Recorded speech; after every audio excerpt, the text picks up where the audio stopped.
साथियों, दुनिया के लिए नॉर्थ कोरिया का मतलब सिर्फ एक चेहरा है, किम जोंग उन। वो भारी भरकम शरीर, वो अजीब हेयर स्टाइल और वो न्यूक्लियर बटन दबाने की धमकी।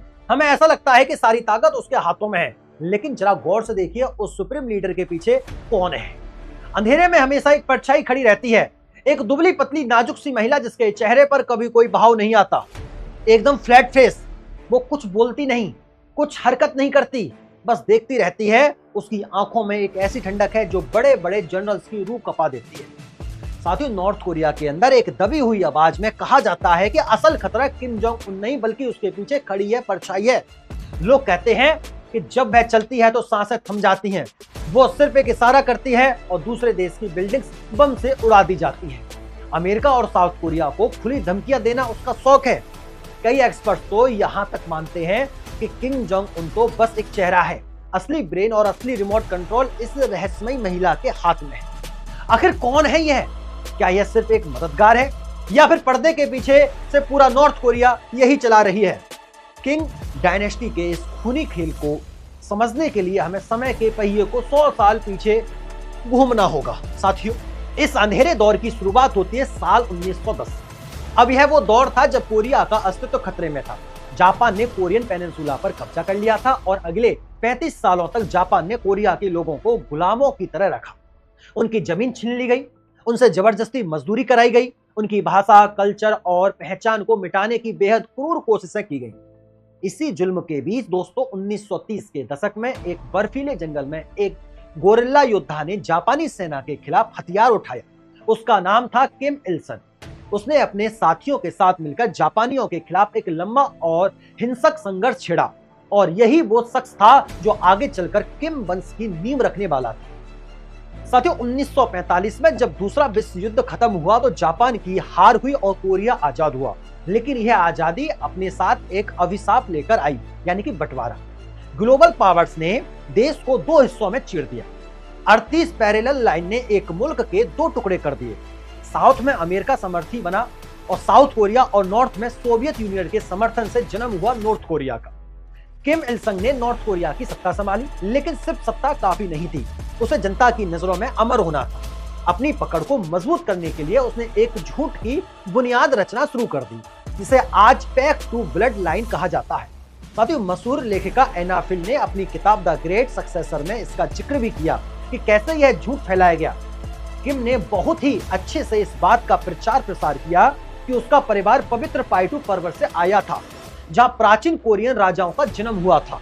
और एक अजीब सी कहानी गढ़ी गई कि जब किंग के बेटे किंग जोंग इल का जन्म हुआ तो आसमान में 2 इंद्रधनुष निकले और एक सितारा चमकने लगा। तो कुल मिलाकर इसका मकसद साफ था कि जनता उन्हें सिर्फ नेता न माने बल्कि देवता माने। साथियों, 1994 में किंग इल संग की मौत के बाद गद्दी उनके बेटे किम जोंग इल को मिली। यह मॉडर्न हिस्ट्री का पहला कम्युनिस्ट वंशवाद था जहां सत्ता डीएनए से तय होती थी। इसी तानाशाही परिवार में 8 जनवरी 1984 को एक बच्चे का जन्म हुआ। नाम रखा गया जोंग इन। उसका बचपन किसी रहस्य से कम नहीं था। एक तरफ 90 के दशक में नॉर्थ कोरिया भयानक अकाल से जूझ रहा था, जब लोगों के पास पैसे नहीं थे। हालात ऐसे थे कि घास और पेड़ों की छाल खाकर जिंदा रहने को मजबूर थे। वहीं दूसरी तरफ नन्हा किम जोंग उन पोंगयांग के आलीशान महलों में महंगे विदेशी खिलौनों से खेल रहा था, लेकिन उसकी किस्मत उसे उस बंद देश से दूर ले जाने वाली थी। साल 1996 महज 12 साल की उम्र में किंग को वेस्टर्न वर्ल्ड को समझने के लिए स्विट्जरलैंड भेज दिया गया।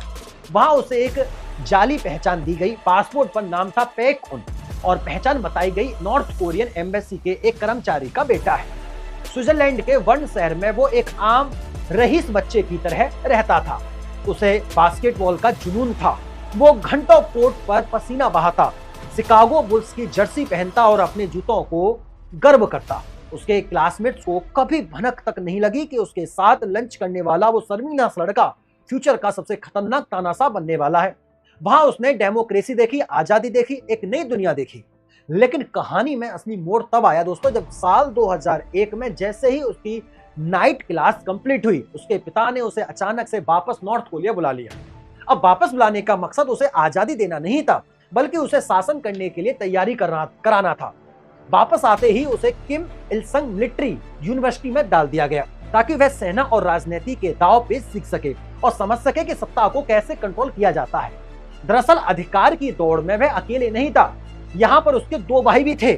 सबसे बड़ा भाई किम जोंग नाम, जो कभी पिता का लाडला हुआ करता था, वो पिता की नजरों से गिर चुका था, क्योंकि वजह थी वो फर्जी पासपोर्ट पर जापान के डिग्री लैंड जाते हुए पकड़ा गया, जिसने पूरे परिवार की नाक कटवा दी। दूसरा भाई किम जोंग चुरम दिल और दिमाग से कमजोर था, जो देश को संभालने के लायक नहीं था। बच्चा यहाँ पर सबसे छोटा बेटा किम जोंग उन में उसके पिता को वो क्रूरता, वो जिद दिखी जिसके उन्हें तलाश थी। नॉर्थ कोरिया के सरकारी टीवी पर एक एंकर काले कपड़े में रोते हुए खबर पढ़ रही थी, प्रिय नेता किम जोंग इल अब नहीं रही, उनकी मौत ट्रेन में हार्ट अटैक की वजह से हो गई थी। महज 27 साल की उम्र में बिना किसी अनुभव के किम जोंग उन पर अब सुप्रीम लीडर था। दुनिया को लगा कि विदेशी शिक्षा प्राप्ति है युवा शायद देश में सुधार लाएगा, शायद वह अपने देश के दरवाजे खोलेगा, लेकिन किम ने सुधार नहीं बल्कि सफाई करना शुरू कर दिया। सत्ता संभालते ही उसे लगा कि पिता के पुराने जनरल्स और वफादार उसे गंभीरता से नहीं ले रहे। उसे अपनी ताकत दिखानी थी और तानाशाही में ताकत दिखाने की एक ही तरीका होता है, खौफ। साल 2012 सबसे पहला शिकार बने सेना प्रमुख रियोंग। एक दिन अचानक से खबर आई कि वह बीमार है और अगले ही पल वो गायब हो गए। रिपोर्ट्स के मुताबिक उन्हें गोली मार दी गई। किम ने अपने ही सगे फूफा और पॉलिटिकल गुरु जेंग सोंग थाई को निशाना बनाया। अब जेंग को सरकार का नंबर 2 आदमी माना जाता था, जो किम जोंग उसके बाद सबसे बड़े ओहदे पर था। वे चाइना के साथ रिश्तों के प्रमुख थे। एक पार्टी मीटिंग के दौरान लाइव टीवी पर सैनिकों ने इस बुजुर्ग नेता को कुर्सी से घसीटकर बाहर निकाला। उन पर राजद्रोह और भ्रष्टाचार का आरोप लगा, लेकिन सजा ऐसी थी जिसे सुनकर रूह कांप जाए। रिपोर्ट्स बताती हैं कि उन्हें एंटी एयरक्राफ्ट गान्स के सामने सबसे पहले खड़ा कर दिया गया और फिर उड़ा दिया गया, ताकि उनके शरीर का कोई नामो निशान न बचे। यह किम का अपनी ही फैमिली और पूरी एल्ट क्लास को स्पष्ट संदेश था, मेरे खून का रिश्ता भी तुम्हें बचा नहीं सकता, मेरे रिश्ते में जो भी आएगा मारा जाएगा। तानाशाह के महलों में जहां खून की नदियां बह रही थी, वहीं सड़कों पर आम जनता एक खामोश मौत मर रही थी। किम जोंग उन ने पूरे देश को एक खुली जेल में बदल दिया, जहां एनिमी बर्न नाम का एक सिस्टम काम करता है, यानी कि हर 25-50 घरों पर एक मुखिया होता है, जिसका काम सिर्फ अपने पड़ोसियों की जासूसी करना होता है। आपके घर में कौन आया, आपने रात को क्या बात की, क्या आपने विदेशी रेडियो सुना? अगर कोई गलती पकड़ी जाती है तो सजा सिर्फ उसे नहीं मिलती, यहाँ 3 पीढ़ियों की सजा का नियम है। अगर आप भागने की कोशिश करते हैं तो आपके बूढ़े माँ बाप और छोटे बच्चों को भी लेबर कैंप में सड़ा दिया जाएगा।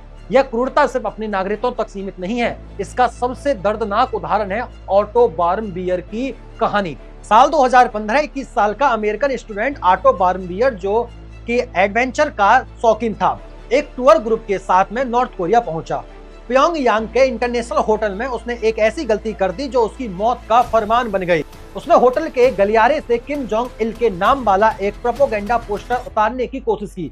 शायद वो इसे एक सोवेनियर के रूप में घर ले जाना चाहता था, लेकिन प्योंगयांग की दीवारों के भी कान नहीं बल्कि आंखें होती हैं। सीसीटीवी कैमरे में सब कुछ रिकॉर्ड कर लिया गया। जनवरी 2016 वापसी के वक्त एयरपोर्ट पर ऑटो को गिरफ्तार कर लिया गया। 2 महीने बाद दुनिया ने उसे टीवी पर देखा। वो रो रहा था, गिड़गिड़ा रहा था, हाथ जोड़कर कह रहा था, मैंने मेरे जीवन की सबसे बड़ी गलती की है। लेकिन किम के दरबार में माफी की जगह नहीं होती।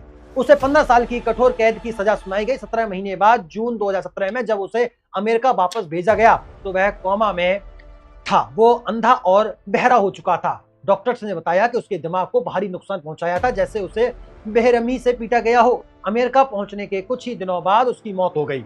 एक पोस्टर सिर्फ एक कागज के टुकड़े के लिए किम जोंग उनकी सरकार ने एक हंसते खेलते नौजवान को जिंदा लाश में बदल दिया। तानाशाही सिर्फ डंडे से नहीं, दिमाग से भी चलती है।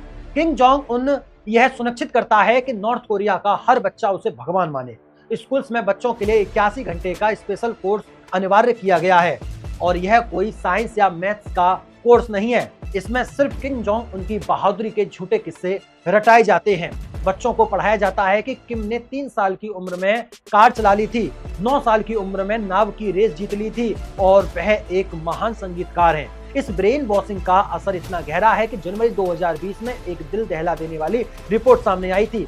एक घर में आग लगने पर एक मां ने अपनी ममता दिखाई और आग से अपने 2 बच्चों को बचा लिया। लेकिन इस चक्कर में दीवार पर लगी किंग परिवार की तस्वीर जल गई। अब होना तो यह चाहिए था कि उस मां की तारीफ होती कि अपने बच्चों को बचाए, लेकिन हुआ उसका उल्टा। नॉर्थ कोरिया की सरकार ने उस मां पर मुकदमा चला दिया। उस पर आरोप लगा कि उसने जिंदा भगवान की तस्वीरों को जलने दिया।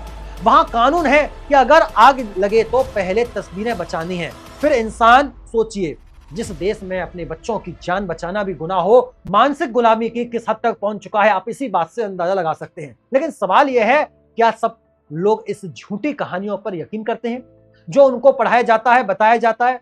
जवाब मिला 13 नवंबर 2017 को दुनिया की सबसे खतरनाक सीमा पनमुनजोंग पर एक जीप पूरी रफ्तार से साउथ कोरिया की तरफ दौड़ रही थी। इसे चला रहा था एक 24 साल का नॉर्थ कोरियन सैनिक ओंग सोंग, जो कि अपनी ही सरकार से भाग रहा था। उसकी जीप एक गड्ढे में फंस गई। वो कूदा और तेजी से भागा। पीछे उसके साथी सैनिकों ने उस पर 40 राउंड फायर किए। 5 गोलियां उसे लगी। वो खून से लथपथ होकर साउथ कोरिया की सीमा में गिर गया। जब साउथ कोरियन डॉक्टर ने उसकी सर्जरी की तो उन्होंने कुछ ऐसा देखा जिसने दुनिया को हिला दिया। उस एलर्ट सैनिक की आंतों में 10 इंच लंबे पैरासाइट्स रेंग रहे थे। यह घटना किम के शक्तिशाली देश की गाल पर तमाचा थी।